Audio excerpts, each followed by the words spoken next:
On est en été et qui dit été dit évidemment moisson. À chaque changement de parcelle, il est conseillé de nettoyer sa machine pour éviter la dissémination d'adventices entre les champs. Ça peut paraître un peu fastidieux cette étape, mais Arbalis a chronométré cette opération qui ne durait pas plus de 20 minutes max à l'opérateur. Et en plus, c'est du temps en moins pour le désherbage de la parcelle l'année suivante. Mais alors, comment bien nettoyer sa moissonneuse-batteuse? Avant que la vidéo ne commence, toutes les informations que je vais dire proviennent d'un article publié dans le Perspective agricole de juin 2026. Première étape, placer la machine sur un chemin ou une zone non cultivée et nettoyer la barre de coupe et le dessus du convoyeur.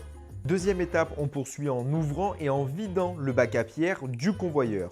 Troisième étape! Cette troisième étape dépend un peu de votre machine. Si elle a des grilles réglables, ouvrez le fond. Et si ce sont des grilles à trous, il faut les sortir et les nettoyer. Etapa 4. On continue en ouvrant les trappes des pieds élévateurs, mais aussi des vis de retour. Cinquième étape, on nettoie l'intérieur de la trémie et on ouvre la trappe à vidange.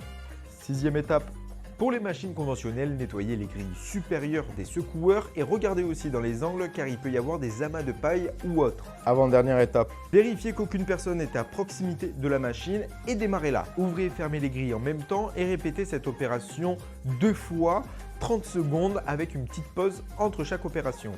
Dernière étape, pour finir, arrêtez et attendez l'arrêt total des différents organes. Refermez les trappes d'accès et nettoyez l'extérieur de la machine. Cette vidéo arrive à son terme, j'espère qu'elle vous a aidé à apprendre le nettoyage de votre moissonneuse-batteuse et moi je vous donne rendez-vous pour une autre vidéo.